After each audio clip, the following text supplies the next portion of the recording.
wangine kembang arum dalu lumprang aruming kenanga hangambar ambar dadi saya nambahi bingar ngancik tengah wengi raras rem-reming rasa rasane wong ketaman wuyung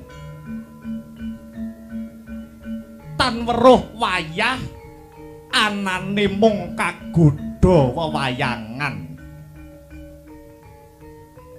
kewesing wanita tetungguling pawestri ingkang nyata pindha widodari kasuwargan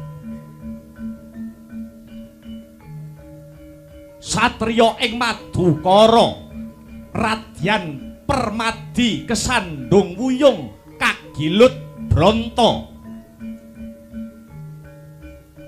lelangening lelamunan lelewaning wanita Sulistya ingkang hawewangi Dewi Bratajaya ya Dewi lara ireng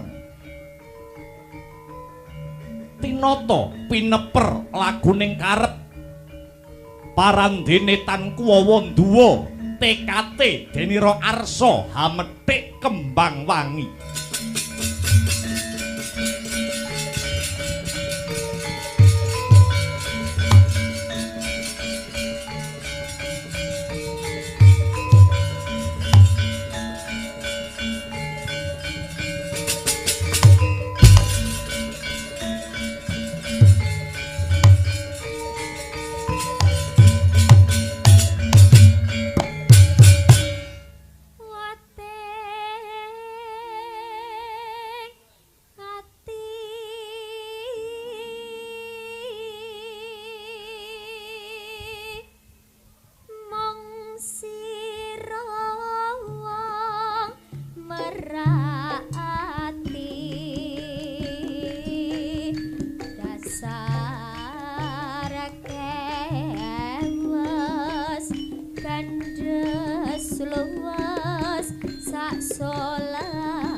Jejimating tilam sari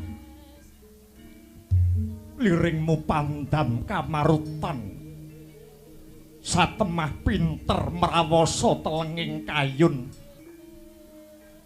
Kakang Mbok Bratajaya kadangipun Kakang Yayi Arjuna kepiye Dimas rerenggan kahyangan pepasrening jagat pranyata tan hambabar kaendahan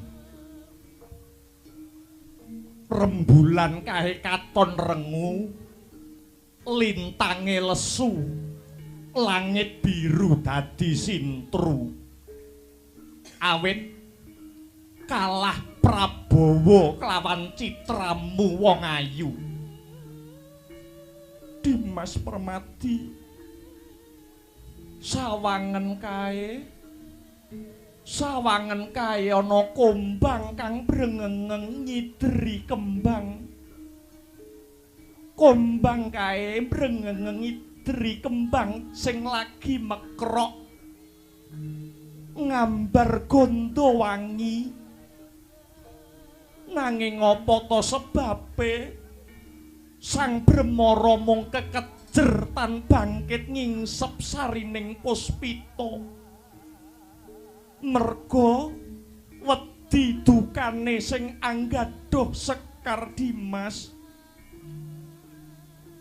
Dimas Bendoro wong ayu kang kaya godhong tunjung netrane ayo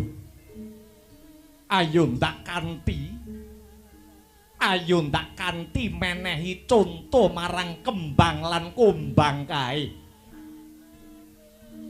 supaya ora tida-tida anggone padha nyuntak jatining pemarem wong ayu manuta ndak emban ndak ojong kunir pita kang sela pindha kartika baya mirah baya inten pepujanku wong manis ayo ndak kanthi lelumban warihing katresnan kekosok kang sari-sari wong ayu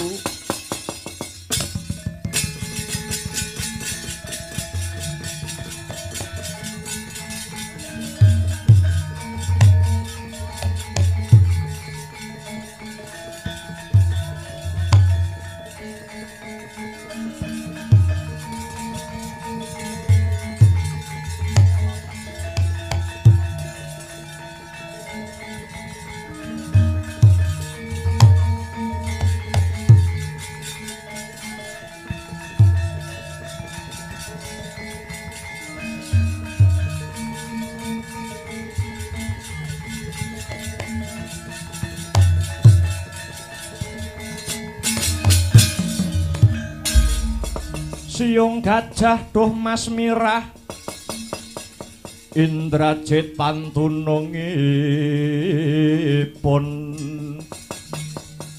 rek memes ngembang bakung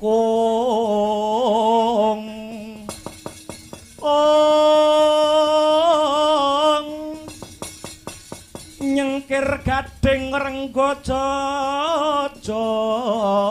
jarweng ranu duh wong ayu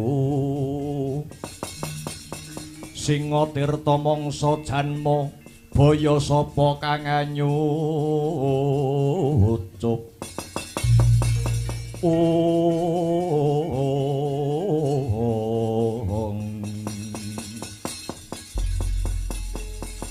wong ayu mara gage sirnakna rasa sangga runggi sirnakna ewuh pekewuh ingkang ngalang-alangi marang jatining pemarem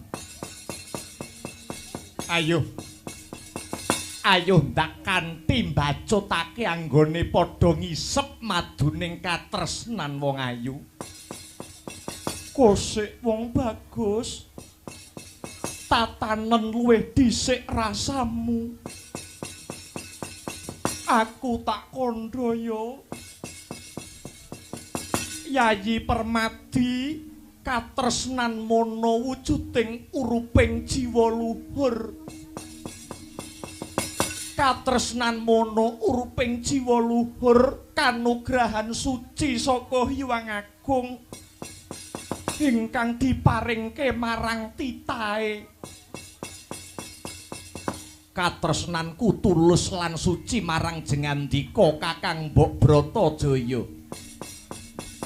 iya aku percaya nanging kanugrahan kang sifat suci iki aja nganti reget merga tinunggangan dening hardaning hawa nafsu sambunging katresnan tangeh hambabar kabagyan tanpa kinantenan nafsu Kakang Mbok senadyan to mangkono tumanjane nafsu mono kudu trep lan kudu pas awit olah kridaning asmara ing antaraning priya lan wanita mono bisa ndeder marang kanistan nanging uga bisa mbabar marang kautaman sing mbok kersake kepiye Kakang Mbok lamun to andon asmara ditindakake sadurunge omah-omah kuwi jenenge jina lan bakal dadi bebendu nanging lamun to olah asmara ditindakake sakwise priya wanita disahke kelawan agama lumantar seksi lan wali yekti bakal hambabar kanugrahan kang sarta kamulyan mula kang mangkono bocah bagus aku butuh seksi aku butuh bukti sepira gedhening katresnanmu lan tulusing kasetyanmu marang wong wadon Yayi Permadi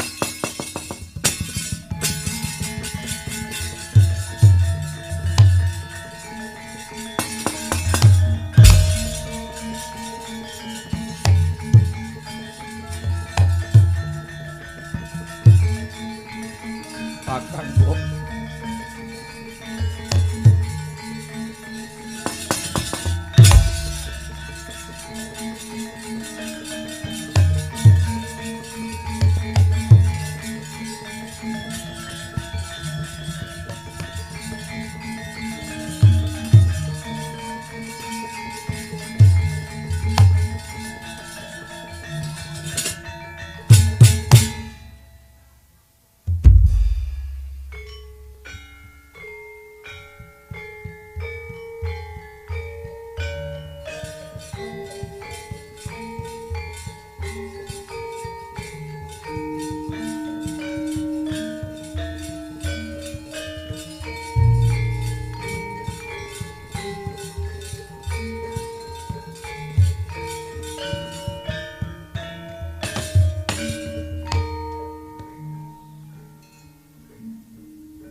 putraku wong bagus.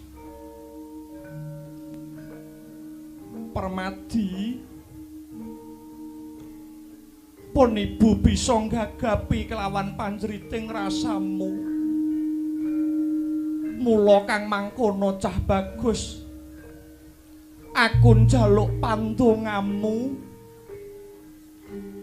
Ibu Kunti sing bakal nyambung talining katresnan, aja nganti kembang sing ndok rukti ndok sirami saben hari banjur direnggut karo tawon liya yo nang Samirana.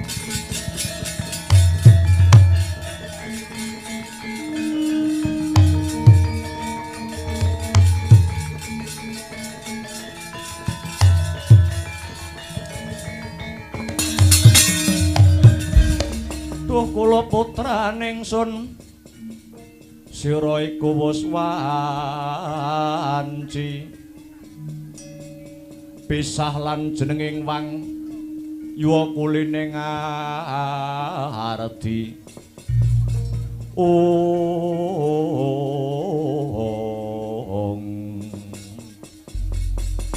Ngaturaken panuwun Kanjeng Ibu. Nyatanipun Kang Putra kaliyan Kakang Mbok Bratajaya sampun condong ing batos golong gilik sami kaprawasa jemparinging katresnan. Namung pangestunipun Kanjeng Ibu kelawan para pinisepuh murih jinangka kasidaning kayun anggen kula mancat gapuraning bebrayan Kanjeng Ibu. Permadi tresna kuwi sipate tulus.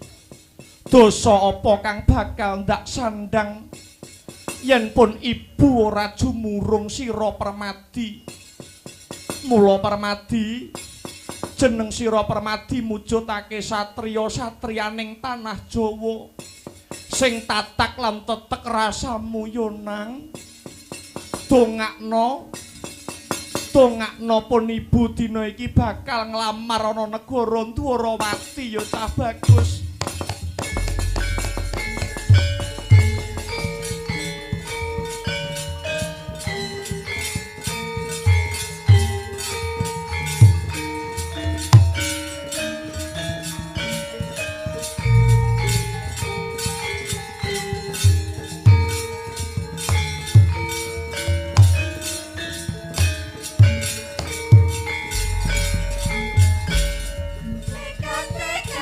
Sang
jelek tumiba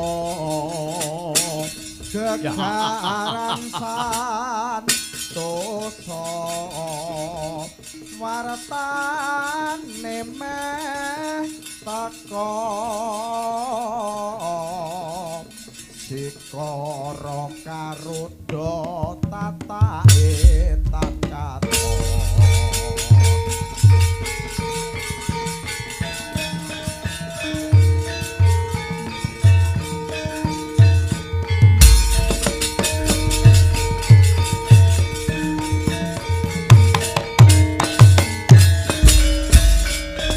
dening utamaning nata berbuti pawalak sono lire berbuti mangkono lila legawa ing riya hangga ganjar saben dina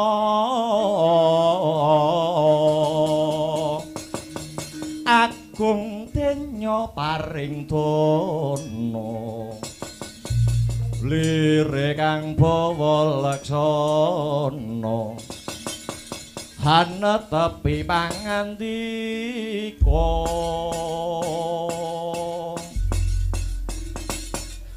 pun Rama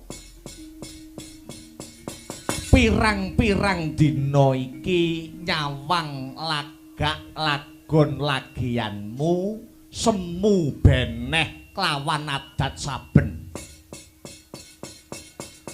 adat lupiya anakku Burisrawa kuwi mung sarwa bungah saben dina mung mesem guyu nanging kenang apa ngger Burisrawa pirang-pirang dina iki kowe kok katon susah kaya ora karenan ing manah wah nyuwun pangapunten Dewaji bilih Kang Putra Burisrawa punika sampun titi wancinipun palakrama kula sampun wancinipun dhaup kaliyan wanita ingkang dados gegantilaning ati kula Rama Dewaji. Kuwi to. Dadi anane kowe pirang-pirang dina iki susah mung kowe mikir perkara palakrama, mikir perkara dhaup. Yo aja sumelangger. Matura kelawan wong tuamu pun Rama Nalendra ing Mandaraka Prabu Salyapati saguh ngrabekke kowe ngger Burisrawa ngono wae kok gawe susah ngono wae kok gawe bingung yen mung pengin rabi kari matur marang pun Rama ora usah bingungi yen seneng karo bocah wedok kuwi ditembung ngono. Inggih Kanjeng Rama inggih. Coba mara coba. Wanita ndi sing mbok senengi? Kowe kuwi anake ratu wenang milih bocah wedok. Kowe kuwi anak ratu wenang nuding bocah wedok anake pandhita apa anake satriya. Mara gage matura Burisrawa yen kowe iki duweni kepinginan ning nggur mbok empet wae iso-iso kowe mati nom Burisrawa. Wah inggih Kanjeng Rama. Kula tak matur ning sampun duka nggih Kanjeng Rama. Ora, aku ora nesu ndang matura. Bocah wedok ngendi sing dadi gegantilaning atimu Burisrawa? Mboten wonten sanes. Wanita niki pun kula batin dangu sanget. Kula niku meh nembung gek wani, gek ora, gek wani, gek ora, gek maju, gek mundur. Bareng kula gagas-gagas suwe-suwe kok kula Burisrawa kaya wong edian. wanita ingkang saged manjing wonten sanubari kula. Boten wonten sanes Putri Dwarawati, adinipun Ratu Dwarawati. Adinipun Sri Bathara Kresna nenggih Bratajaya utawi Lara Ireng Kanjeng Rama. Edan.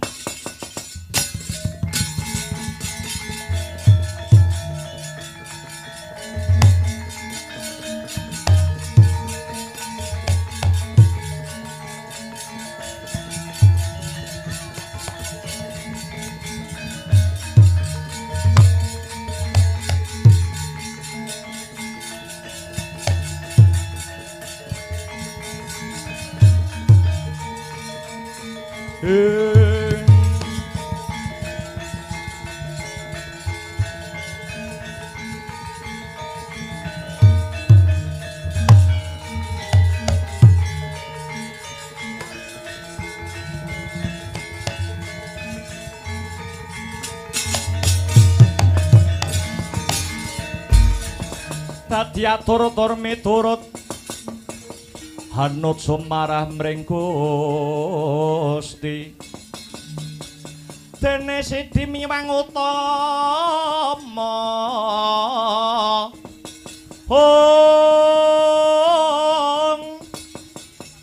panindak ing praja ngadil bejo dadi bandara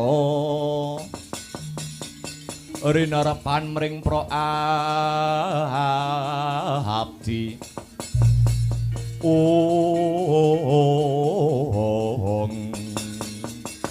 Bratajaya ya lara ireng inggih. Musik. Apa ora ana wanita liya apa ora ana wong wedok liya? Mboten wonten. Wis kuwi sing kok senengi kuwi. Nggih.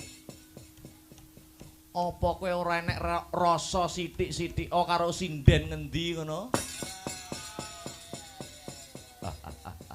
Biyen jane kula nggih nate seneng. Ning kula wedi keblondrok.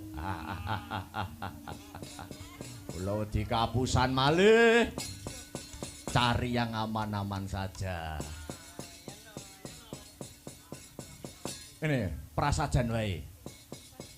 Pun Rama ora condong, pun Rama ora rumajang yen kowe rabi karo Bratajaya. Sababipun menapa? Ngene ya, Nggir. Sumurupa. Kalamunta Bratajaya kuwi wis dadi pacangane panengah Pandhawa, si Permadi ya Harjuna. Mula yen kowe ngeman jenenge wong tuamu tak jaluk kowe aja pisan-pisan kepengin duweni gegayuhan ngayunake si Bratajaya. Kuwi ngono pacangane Permadi, pacangane Harjuna. Alah pacaran kok.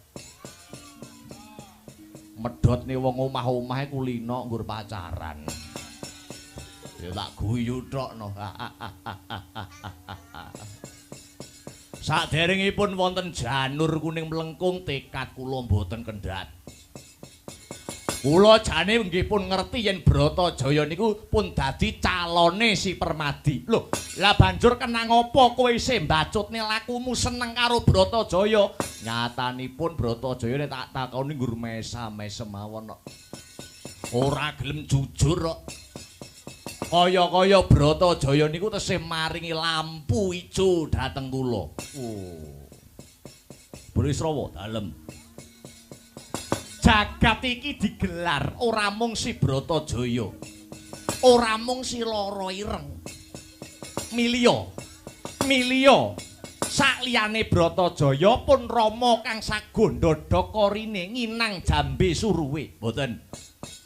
Burisrawa sampun sumpah kula sampun prasetya. Menawi mboten kalian si Bratajaya kula entengaken pejah kula Kanjeng Rama. Janjane kowe iki isih nganggep aku ramamu apa ora? Niatmu kang kaya mangkono iku bakal ngrusak paseduluran. Ora wurunga besok kowe karo si Permadi bakale congkrah, bakale daredah, congkrah yo ben, daredah yo ben, mati kula niati. Piye?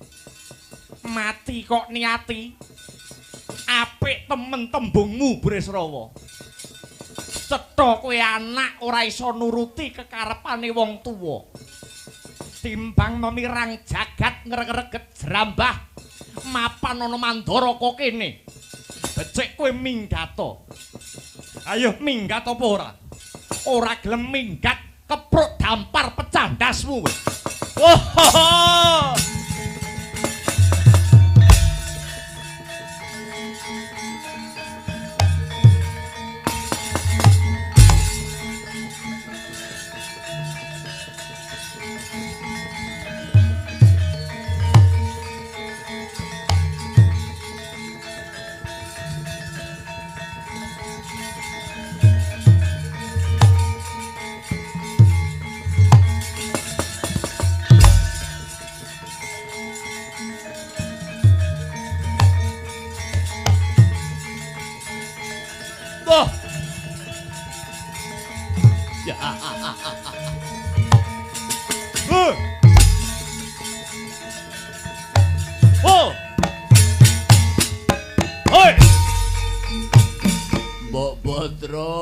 Mbok Putra kowe ana ngendi Mbok Putra?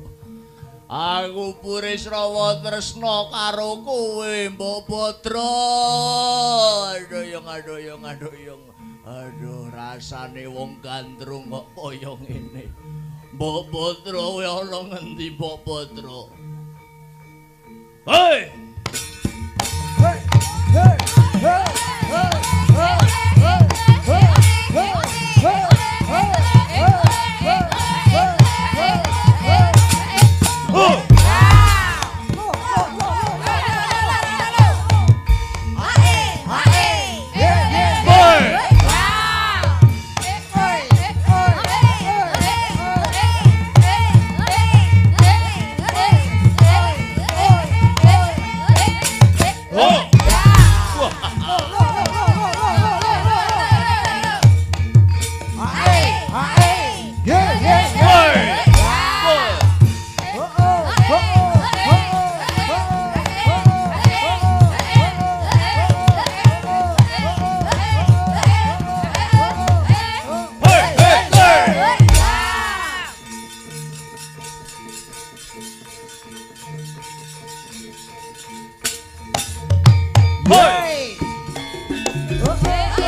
ming mawa lemut kalamatan jroning alam kanyut saknyatane kanyatan kaki sejatine yen tanemut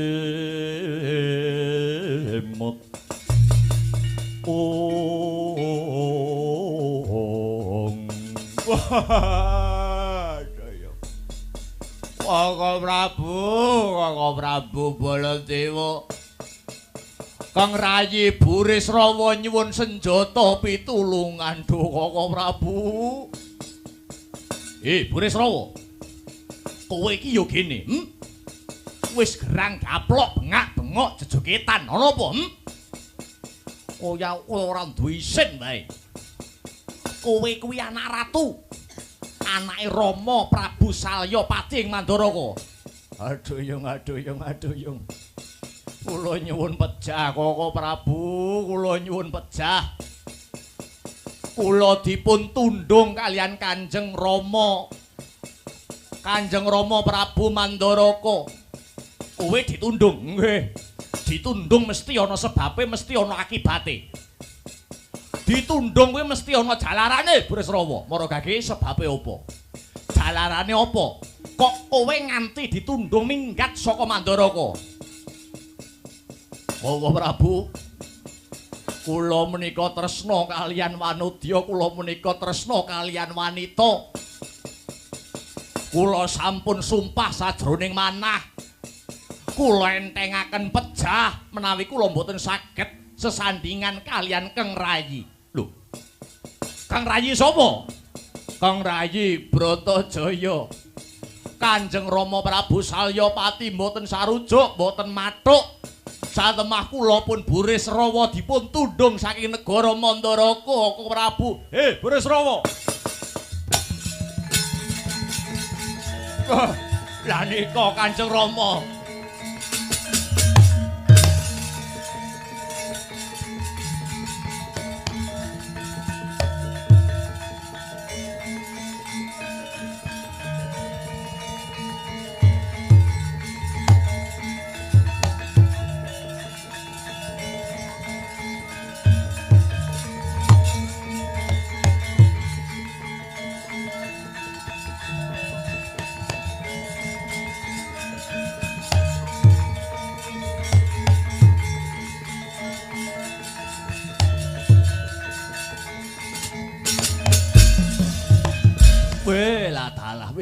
Welah dalah.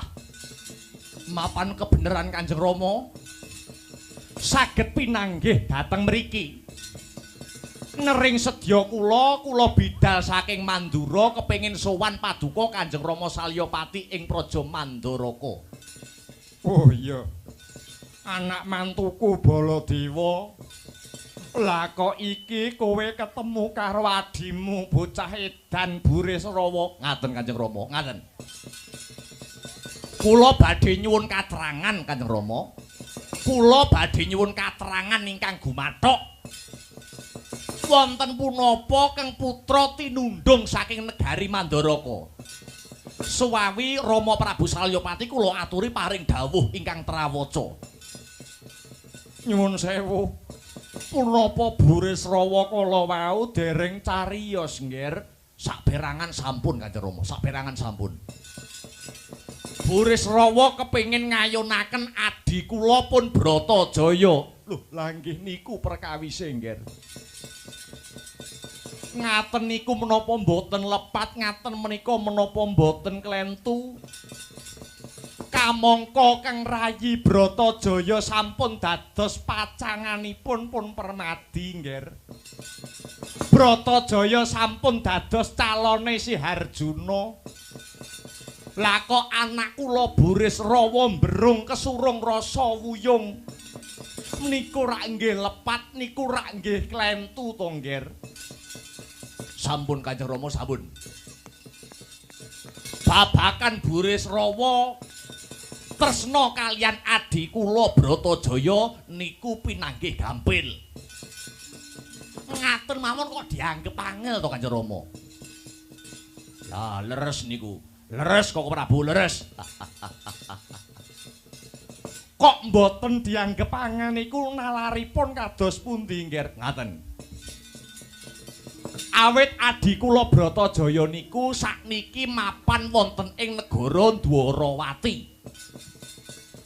Ingkang gula wentah siyang pantaraning dalu niku adi kula Yayi Kresna. Langkung prayogi Kanjeng Rama langsung kemawon tindak wonten Dwarawati nglamaraken Burisrawa menika dhateng adi kula pun Kresna. Nger, menawi namung tindak Dwarawati niku gampil. Nanging ingkang awrat tumrapun Rama niku nerak pepalining priyayi ingkang sampun seda. Awit duk rumuhun swargi Prabu Pandhu lan Rama Paduka Prabu Basudewa menika nate ngendika. Pangandikanipun Wara Sembadra lan Permadi ing tembe dewasanipun kedah mbangun bebrayan ingkang asipat bebojowan. Kanthi dasar menika, Nger, dosa menapa ingkang kula sandang bendu menapa ingkang kula tampi? Menawi kula wanuh-wani nglamaraken Bratajaya kagem anak kula pun Burisrawa, Kanjeng Rama. Menawi makaten kula kemawon ingkang sagah ndhaupaken adi kula Bratajaya kalian si Burisrawa. Paduka kok wantun ngagem dasar menapa, ngagem wewaton punapa, Nger? Dasar kula sepisan. Dasar kula sepisan kewajiban kula dados putra mantu Paduka Kanjeng Rama Prabu Salyapati ing Mandaraka. Dados sampun jamak limrahipun kula gadah tanggel jawab tumrap rabinipun Keng Rayi pun Burisrawa. Waduh, matur nuwun, Nger, matur nuwun. Namung ngaten, kados pundi Kanjeng Rama? Kados pundi? Mangke menawi Paduka kewirangan ampun ngantos ngembet-ngembet jenenge Salyapati Nalendra ing Mandaraka nggih, Nger. Ampun ngembet-ngembet asmanipun tiyang sepuh. Maknanipun aja nganti glandang carang saka pucuk. Pun matur nuwun niku mawon weling kula, Nger.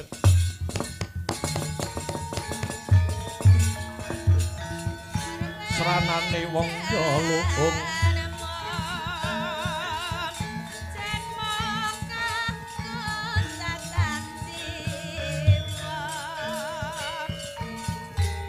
betah lopo kurang goleng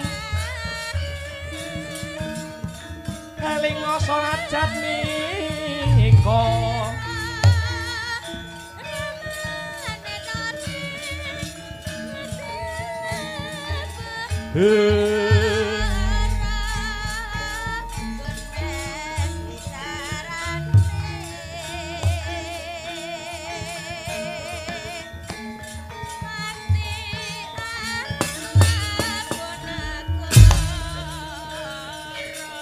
maju Burisrawa.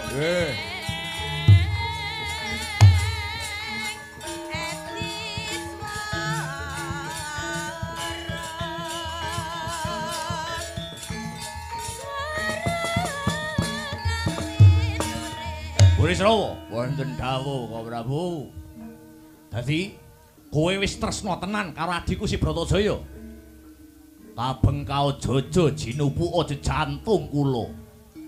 Boten wonten tulisanipun wanudya sanes kejawi namung Keng Rayi pun Bratajaya. Kula wantun sumpah pocong Kang Prabu. Kowe aja sumelang. Aja sumelang, kowe aja kuwatir. Bapakmu wis pasrah bongkokan marang panjenengan ingsun. Kakangmu Ipe sing bakal nglamarke Bratajaya. Mula kowe aja mung guyang-guyu, aja mung cengenges. Muga panglamarku iki mengko bisa ditampa satemah kowe bisa dhaup karo adikku si Bratajaya. Matur nuwun. Matur nuwun Kang Prabu.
yaksa gora rupa ore sedeng nalendra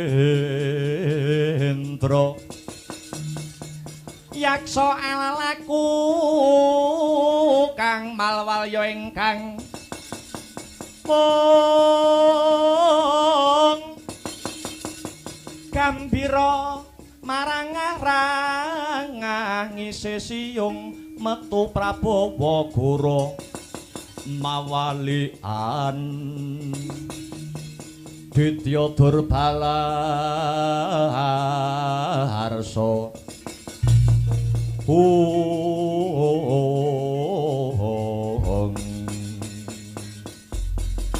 Bintang Samudra kula wonten dawuh sinuwun amiji kula pun Bintang Samudra.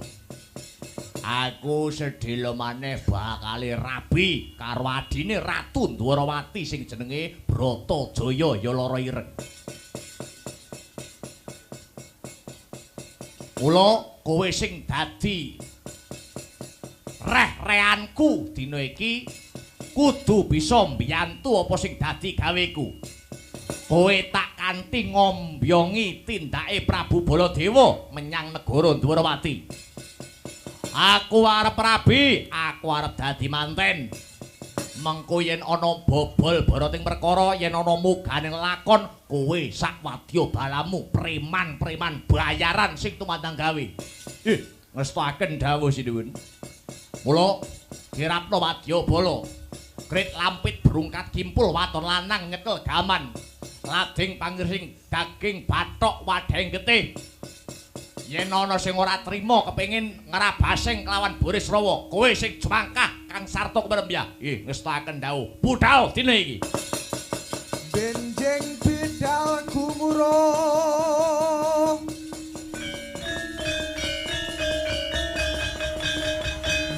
saking Paseban Jawi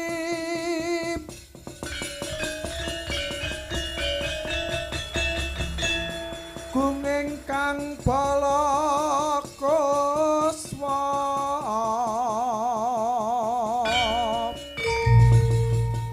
Prabu Sananira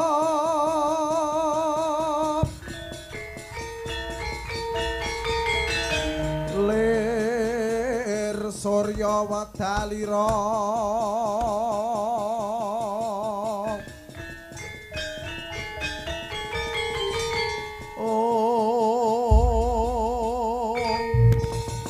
Harsa madangi jagat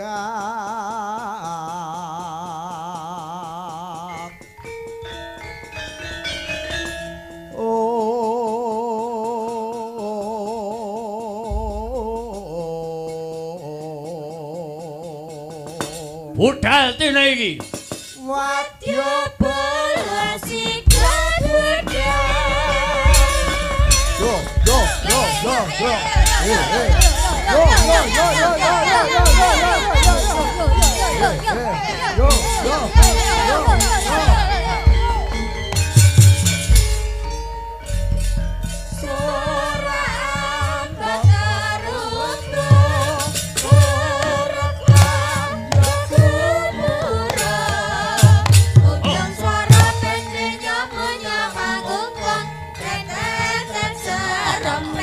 Punya sauran, raton Prabu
lah.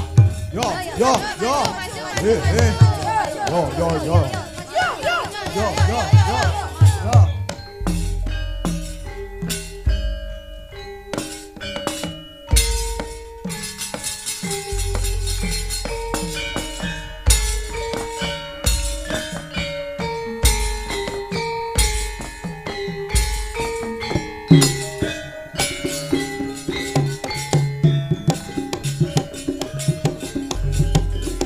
Eslin ya mas, kelapa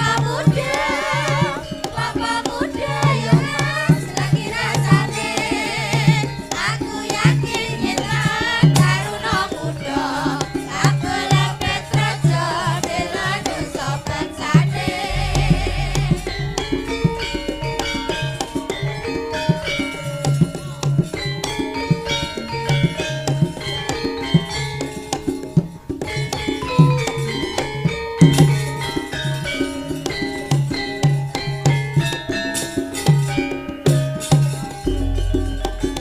Eswara ya mas, lagi nekodo, terkulane ya mas, buka selase. Warasaku mutus dadi tulodo, regenerasine ora rusak morale.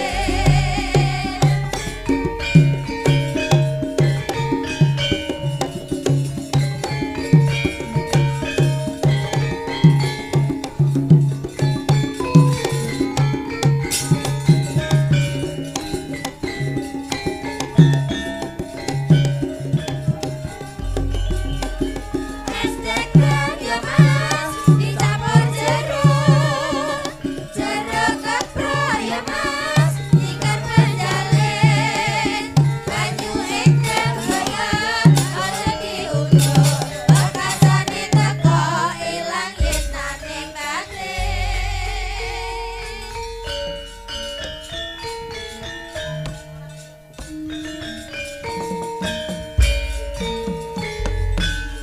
Nyata indah ing kota Semarang, jebul candi baru kebak kaendah.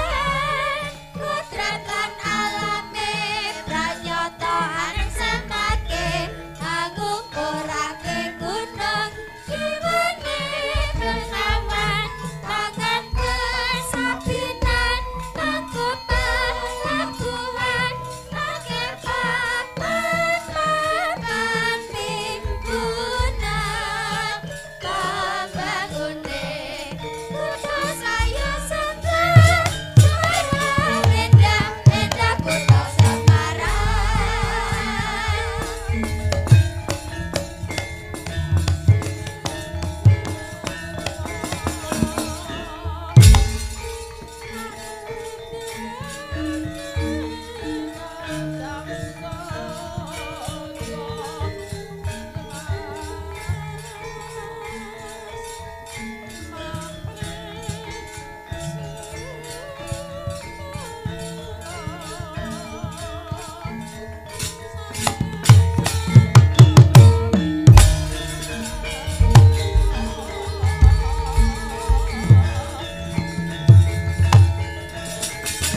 nira sang nar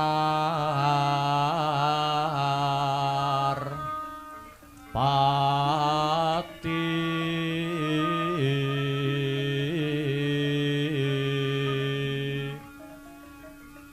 lampah hira alon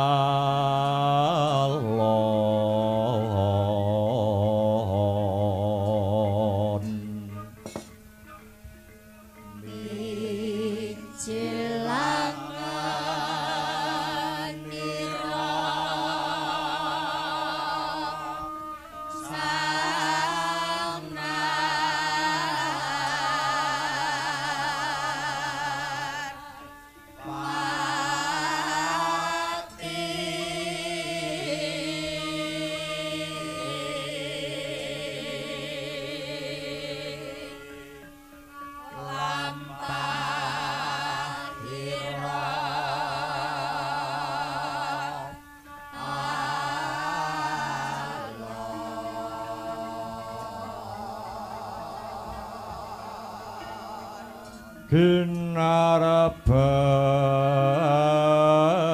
Ginarbak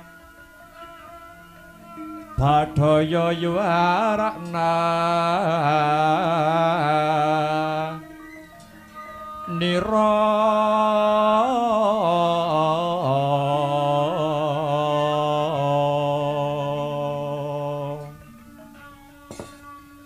solahira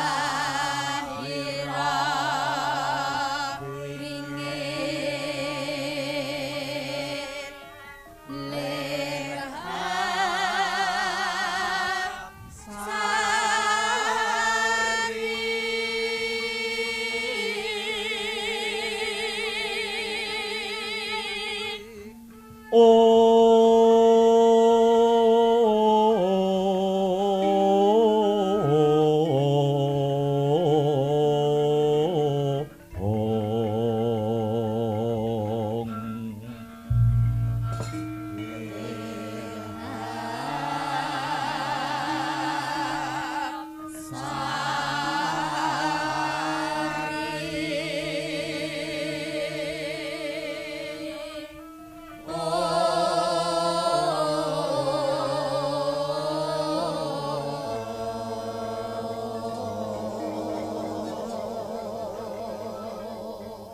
Sari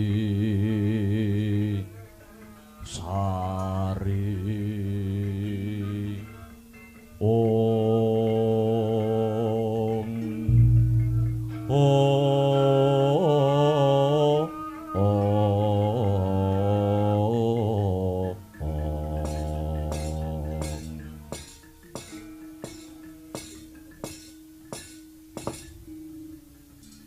Ya jagat Dewa Bathara ya jagat pangestu ngara mugi katentreman karahayon lan keslametan tansah kasarira marang warga Gong ing negara Dwarawati Setyaki kawula wonten tinimbalan ingkang hadhawuh Kaka Prabu hamiji keng rayi ing swala bumi pun Setyaki sawetara dikepenakne anggone padha lungguh yudi panjenengan ingsun ora bisa wawan pangandikan kanthi pratitis marang jeneng sira Yayi awit jeneng sira sumurup lan mangerti mbok menawa dina sakmengko Praja Dwaraka kerawuhan tamu agung saka negara Mandura inggih kawula Nakna Dewaji sasana saha wanci kula borongaken dhateng Kaka Prabu Dwarawati anggenipun badhe manembrama rawuhipun Kaka Prabu Baladewa ing Praja Mandura. Iya Setyaki banget panarimaku. Duh Kaka Prabu jimating gesang kula donya prapting delahan. Kaka Prabu Baladewa sami wilujeng rawuhipun Kaka Prabu Baladewa dumugi ing Dwarawati mriki. Wih, lah salah. Iya ya Kresna, nir ing sambikala ora ana alangan sawiji apa budal saka Praja Mandura tumeka ing negara Ndarawati tansah ginanjar karaharjan kang sarta kawilujengan. Ora nyandung sambi kala sawiji apa Kresna? Nuwun inggih. Duh Koko Prabu, piye Kresna? Sak rawuh paduka kang rayi ngaturaken pasegahan Panakrami pambagi mugi kunjuk sahandhap pepada paduka Njeng Koko Prabu Baladewa. Iya Kresna. Dahat katedha kalingga murdoseh panakramane Yayi ing Dwaraka ingkang rumentah marang pun Kakang ing Mandura. Kosok baline Kresna, puja pangestawanipun Kakang wae tumrapa marang Yayi Harimurti. Inggih Koko Prabu. Gorawalan anggen kula mundi kapetekaken jaja rumeketing Wardaya miwah ana rah daging kayuwanan. Mboten langkung sumangga kula dherekaken lenggah kanthi prayogi Duh Koko Prabu. Piye Kresna? Monggo kula aturi lenggah ingkang prayogi. Lah iya to. Kaya-kaya ora kurang prayoga anggonku lungguh ing dina sakmengko Kresna. Koko Prabu, piye Kresna? Sak sampunipun lenggah ingkang prayogi, monggo kula ngertos bilih palenggahan sakmangke paduka Koko Prabu rawuh ing Praja Dwaraka semunipun wonten babagan ingkang wigati keparenga kang rayi ing Dwarawati sumedya ngangklungaken jangga nilingaken karna slendra ingkang raos slendra ingkang batos pun Kresna nyadong rumentahing sabdanipun pangandika Koko Prabu Balarama. Non ngestokake dawuh Yayi Kresna. Permara reh manguswamya ngambreng kadi karunaning kaswahasih ring marga Hamalatgung. Risang ganda mastrat maja lengleng lalu manguladi Surya mangrangsang wayah Surya mangrangsang wayah Humya samara wayahanto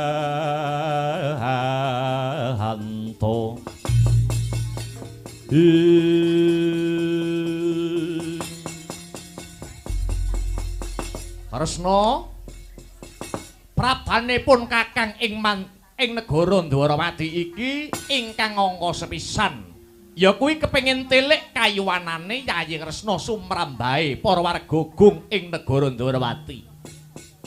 Puja lan puji syukur kang jero yen kabeh tansah ginanjar kawilujengan kang sarta kebagaswarasan ewa dene angka 2 Yayi. Pun Kakang ngaturake alam oneng alam iku tembung lawas oneng kuwi tegese kangen. Awit wis sawetara wanci ora bisa wawan pangandikan kanthi pratitis klawan jeneng sira Yayi Kresna. Janjane pun Kakang ngono kepengin nalikane pun Kakang miyos siniwaka ing kraton negara Mandura wekasane Yayi Kresna tilik sambang ana ing Praja Mandura. Ning mbok menawa kepenginanipun Kakang kuwi sajeke urip ora bakal kelakon jalaran apa? Jalaran Yayi Kresna wis sumpah kang disekseni jagat raya saisine. Nalikane Yayi Kresna isih jaman dadi begal, dadi kecu, dadi brandal lan sak panunggalane biyen. Kowe tau nyilih pusakanipun Kakang nembung bakal nyilih wujude Kyai Nenggala kinarya mateni Ratu Angkara Murka saka negara Dwarawati Purwa kang jejuluk Prabu Menari Singa. Ning sangertiku kowe biyen iki isih dadi maling Kresna. Temahan ora tak silihi pusaka Nenggala ning malah tak unek-unekke entek amek kurang golek bebasane. Nganti Yayi Narayana kewektu tembunge kewektu sumpahe. Koko Prabu menawi mboten dipun ampili wujudipun Kyai Nenggala mbok sampun nanging paduka sampun ngantos ngunek-unekke dhateng Narayana. Narayana niku ngampil wujudipun pusaka Kyai Nenggala lair batin kinarya pados kamukten supados boten ngucik-ucik kawibawanipun Koko Prabu Mandura. Seksenana jagat saisine kula sajek urip kula mboten badhe sowan kang sarta ngambah negara Mandura. Mula ora ana critane wayang kok Kresna ndayoh ning Mandura iki ora ana critane. Koko Prabu, piye Kresna? Kelemben-kelemben roti-roti. Biyen-biyen saiki-saiki. Sampun boten usah dipun rembak perkawis punika monggo sami wangsul kados wingi uni. Lah iya to. Lah iki ngene sak banjure. Ing ripalungguhan iki bakal ana bab kang bakal tak suwunake pirsa marang Yayi Harimurti. Perkawis punapa to Koko Prabu kok ketingalipun sanget wigati. Ngene Yayi. Suwargi Kanjeng Rama Basudewa iki rak kagungan putra cacahe 3, 1 Baladewa, 2 Yayi Kresna, kang 3 utawa pungkasan Yayi Bratajaya utawa Dewi Lara Ireng. Lah kasunyatane anak 3 kuwi mau sing 2 wis nyakrawati hambau denda kemul kamukten keceh bondo dadi ratu Mblegedhu disunggi-sunggi karo wong sak negara. Ya kuwi 1 pun kakang ing Mandura apa dene Yayi Harimurti. Wis ora kurang-kurang sawiji apa dasare ya wis padha bebrayan, wis padha duwe tedhak turun utawa anak. Lah sing tak gagas kanthi kandas tekan tulusing tias, sing tak gonta kanthi cetha nganti jroning nala, sing tak teliti kanthi permati nganti tekan jroning ati. Sing tak pikir rina pantaraning wengi ora ana liya kejaba mung adimu si Bratajaya. Ya senadyan adimu Bratajaya dina sakmengko mapan ana negara Ndarawati. Tak kira ora kurang sawiji apa, ning nyatane rak uripe durung temata to Kresna. Lah, wong wedok kuwi kenek diarani uripe temata kanthi becik lan apik lamun to wis diwengku ing kakung.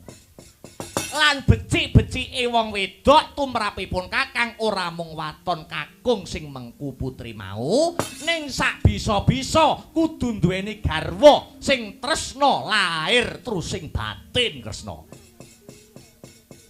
Syukur bage sing duwe kelungguhan kang sarta derajat lan pangkat. Pamriye apa? Pamriye dimen bisa mulyake adimu si Bratajaya. Gandeng cenenge apa? Lah gandeng cenenge ngene. Blakasuta blak kutang terus terang pun kakang kepengin mulyake lan nata uripe si Bratajaya utawa Yayi Lara Ireng. Durung suwe kae pun kakang ketemu kelawan Kanjeng Rama ing Mandaraka, Kanjeng Rama Prabu Salyapati. Ingkang wosing gati sing wose rembug. Pun kakang diutus nata uripe putrane lanang ya kuwi si Burisrawa. Lah kamangka Yayi Kresna wis weruh, wis sumurup dhewe yen to putrane Prabu Salya kuwi nak ana 5. 1 Erawati, 2 Surtikanti, 3 Banawati, 4 Burisrawa, 5 Rukmarata.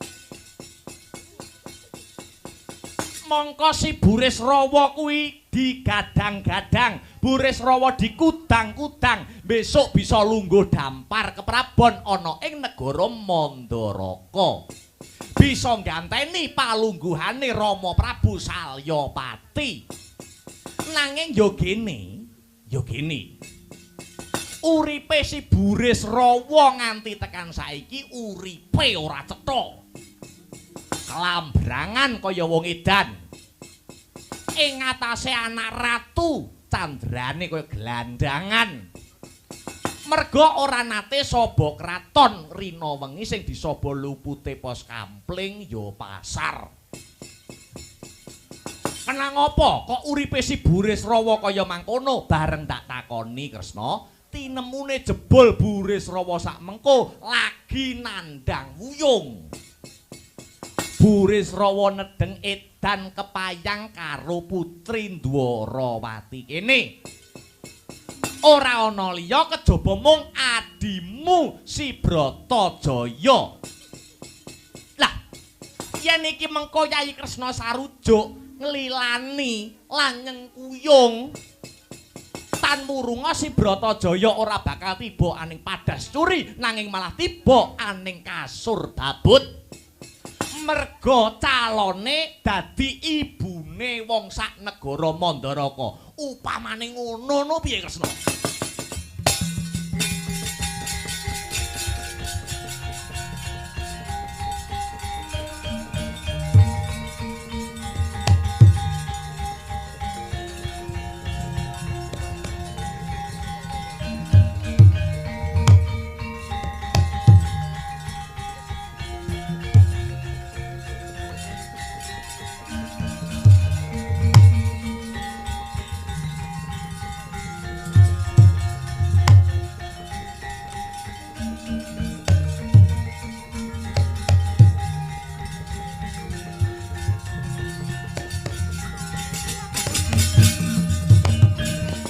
Leng-lenging driya mangu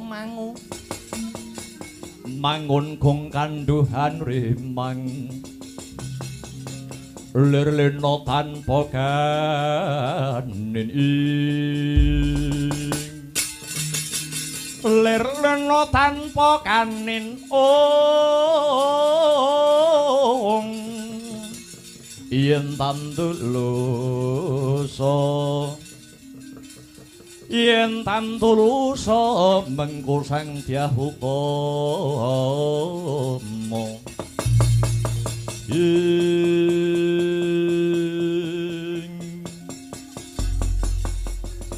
Duh Koko Prabu senadyan to paribasan kula mentang-mentang kadi Gandhewa malang-malang kados perbatang jernyatanipun ingkang menang Murbawasesa ingkang rayipun Bratajaya niku mboten wonten sanes kejawi namung Koko Prabu Pandura. Lah mula kuwi to Yayi, nanging ri palenggahan sak mangke kula nyuwun kanthi sanget sawetahipun bab adi kula Bratajaya kula borongaken Koko Prabu Mandura. Nanging Koko Prabu kula anggadhahi panyuwunan kalih perkawis.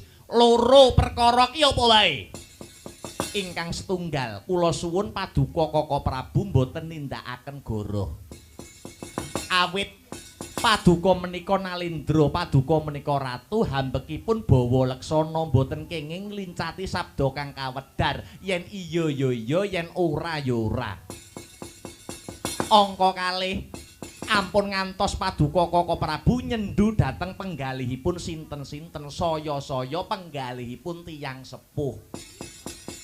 Kalih menika ingkang dados panyuwun kula Dha Koko Prabu. Ya, yen pancen kaya mangkono aku ora bakal goroh. Aku ora bakal nglarani atine sapa-sapa. Sing baku aku bisa ngrabeke adiku si Bratajaya lan si Burisrawa Kresna.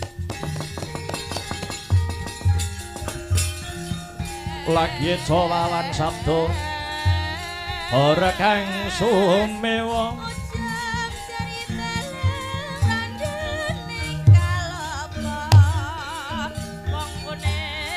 kekering pasewakan wonten tiratamekta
Soroti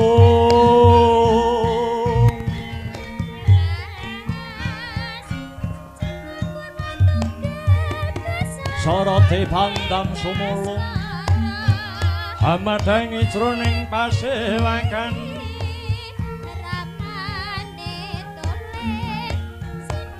menani watono katon remu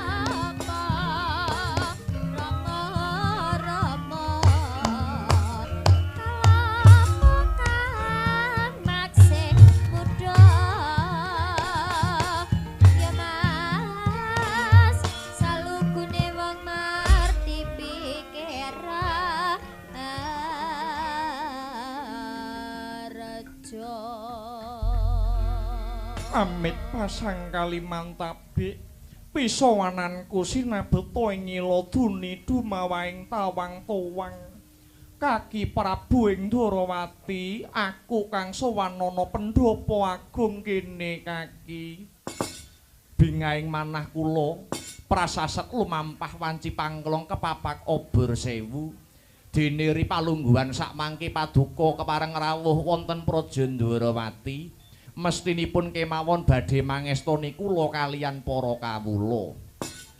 Satemah mahanani papayung dumateng kula sak nagari ingkang hanjog dumateng Karahayun. Kejawi saking menika kok ngantos paduka kraya-raya rawuh wonten Ndarawati menika kados pundi nalaripun. Kresna senadyan to aku luwih tuwa nanging pancen aku kudu sawanana Ndarawati. Awit wis sak wajibe pancen kudu kaya mangkono. Yektine waleh-waleh apa kaki? Anggonku semengko praptana Ndarawati kene kejaba tilik kawilujenganmu. Kang ngongkoloro aku bakal ngindahke tembung anak polah bapa kepradah. Netepi jejering wong tuwa ingkang tinangisan dening anak.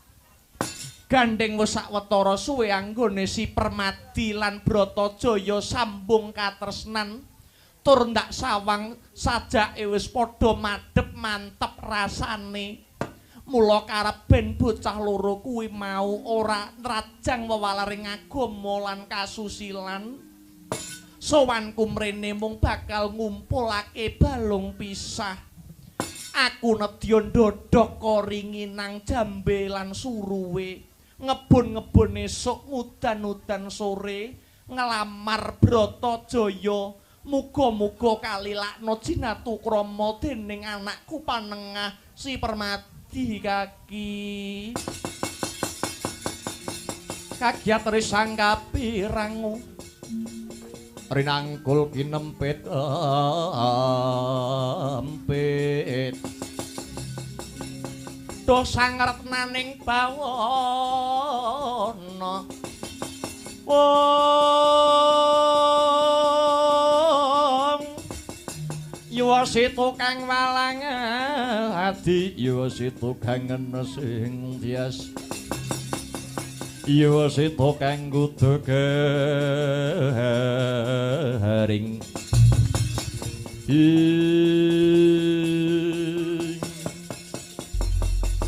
Duh bibi ngaturaken panuwun dening ngantos semanten anggen paduka paring sih nugraha adi kula pun Bratajaya.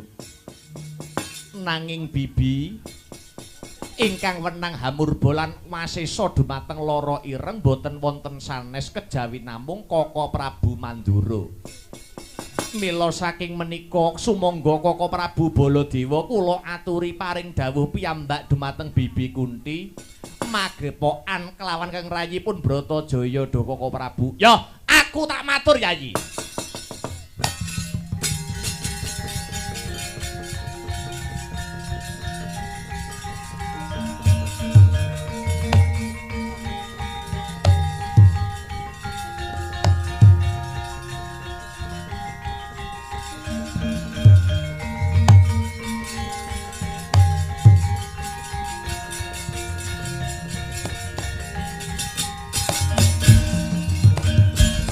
Meksa dadak melu-melu kaya budine wong ceplik lali yen kalengkane ngrep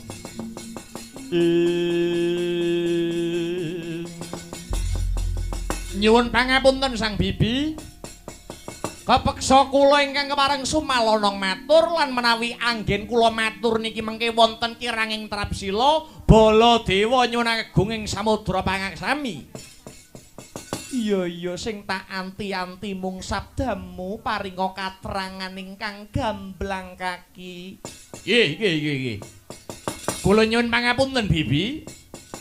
Kok nembe sak mangke paduka paring dawuh kok nembe sak mangke paduka nglamar adi kula pun Bratajaya. Nyuwun sewu, rawuh paduka wonten Dwarawati niki kasep. Lire kasep kepiye kaki? Ngaten. Benjang dinten Anggara Kasih.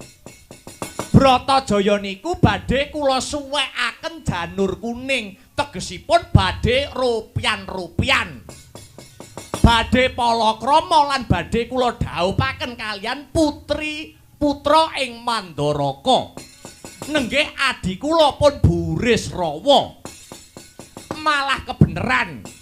Mumpung samangke Bibi Kunti kersa rawuh wonten Dwarawati, sisan damel kula nyuwun pangestu miwah pandurung.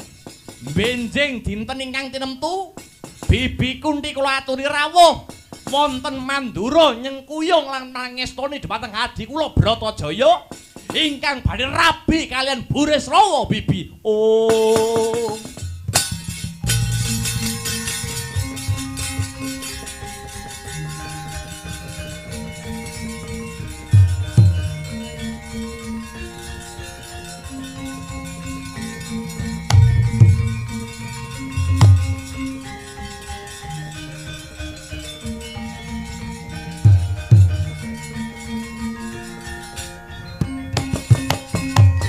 Kaya sinamber bledek jantunge Dewi Kunti. Brol ponang riwe kaya dineres. Jegrek datan mobah datan mosik. Pingkem netra kekalih nahen dateng wiranging batin. Mlumpruk datan podar bekarekat. Ndeprok wonten pendhapi agung. Seru nalongso nenutuh diri jerit sundul langit njolo kaya natap pakoso datan karaos dlewer luhira prasasat tangkis dadal megap-megap tan bangkit hangampah seseking raos mangkono kya tinetekake nadyan to megap kya kawijil dawuhira Sang Ayu.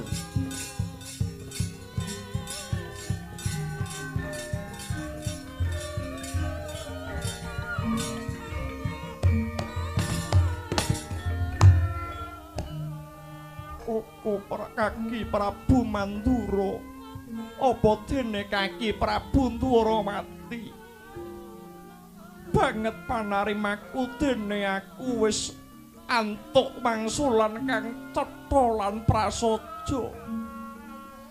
Yen lala luput aku njaluk ngapura. Sapungkurku muga-muga Dwarawati nemu raharja aku mundhut pamit kaki. Om.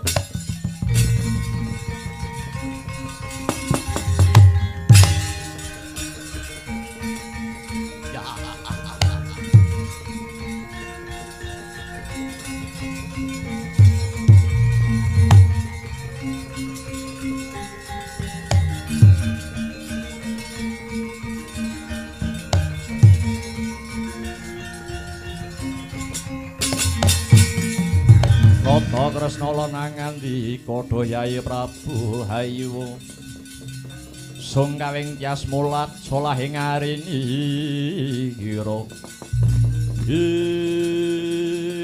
Yayi pun Kakang wis nyembadani apa sing dadi aturmu nampik secara halus tumrap panglamar saka Ngamarta kang lelantaran Bibi Kunti iki mau piye Reka daya sanggit rungsit kang ndak tindak iki mau apik to Yayi Kresna.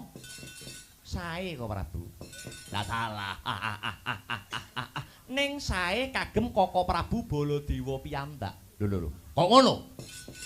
Nyuwun sewu. Dateng ajeng kula rak sampun matur monggo anggenipun badhe murba Bratajaya ning syaratipun kalih. Ingkang setunggal, Koko Prabu mboten kenging goroh angka kalih mboten paring adamel cuwa manahipun tiyang saya-saya manahipun tiyang sepuh. Syarat kalih kala wau sedaya paduka tabrak goroh sampun cetha dereng wonten rembug ingkang gumathok bilih benjang anggara kasih menika palakramanipun Burisrawa lan Bratajaya. Kenging punapa kok paduka goroh mekaten? Ingkang angka kalih paduka adamel remuk penggalihipun Bibi Kunti Talibrata kedahipun paduka ngertos. Bibi Kunti menika sampun sepuh tur nggih wujuding priyayi estri. Lah kok ndoprok nangis gugluk wonten pendhapa nyuwun pangapunten. Bibi Kunti menika sugengipun wiwit kuncung ngantos gelung tansah prihatin. Poso sesirih tansah nyedak mring Hyang Agung. Dene paduka kok pantun adamel remuk penggalihipun Bibi Kunti tur paduka pantun goroh kalian Bibi Kunti. Nyuwun pangapunten Koko Prabu. Menawi wonten bebenduning dewa ingkang badhe tumama wonten paduka mangke kados pundi Koko Prabu? Aduh, mati aku.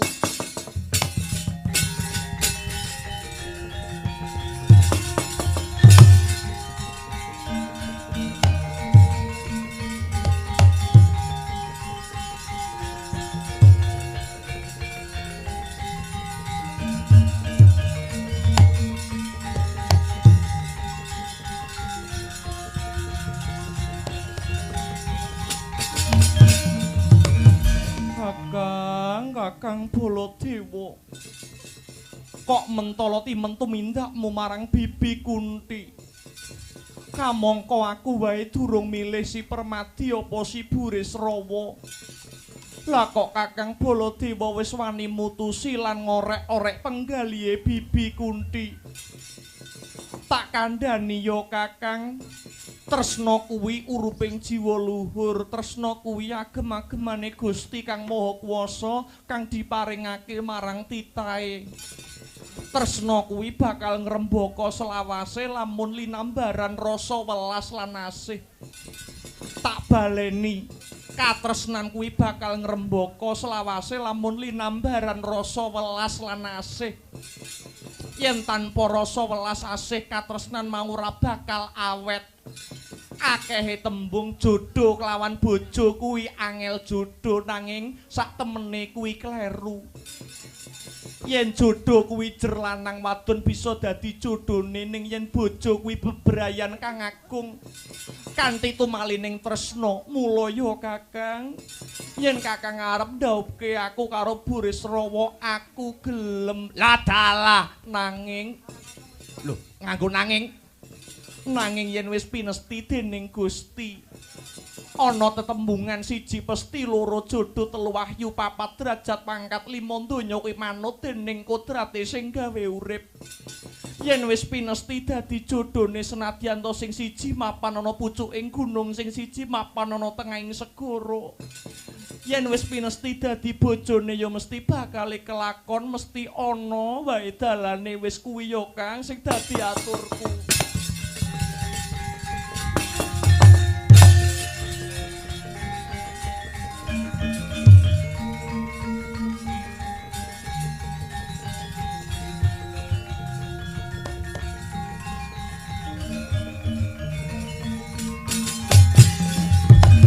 Piye to iki bocah loro iki? Ora Kresna ora Bratajaya nuturi kakange. Banjur kakange ditinggal, sing salah niku paduka. Ing atase rung mesti ditampa kok nekat sampeyan niku. Nuruti kok nuruti wong nekat. Sing wis karowan ditampa ae rawane nekat kok. Lah kok rumangsane weh menangan dhewe.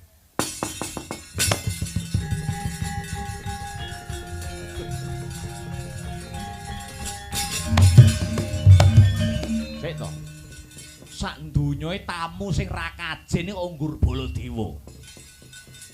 Iki piye iki? Ratune Pati Eduk ngilang kabeh iki tancepan model piye iki? Iki apa ora nggo bedolan iki? Wes mbuh.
Tatan ngawruhi kang pekane tanpa sangkan Sakeco pandang bang Bantari Saraswati Sayakti Andayani Mekaring Samya Budaya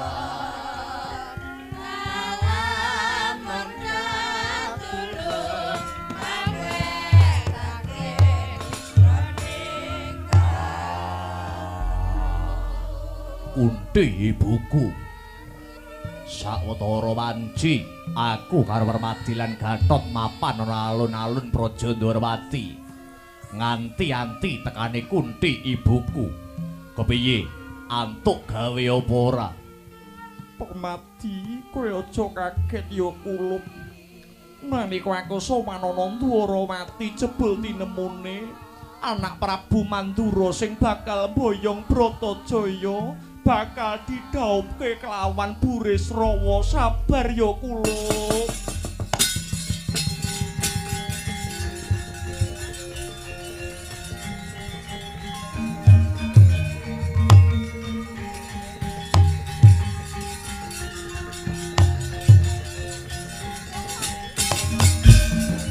Mulat Mara Sang Arjuna semunira gamanungsan Esmunira gamanungsan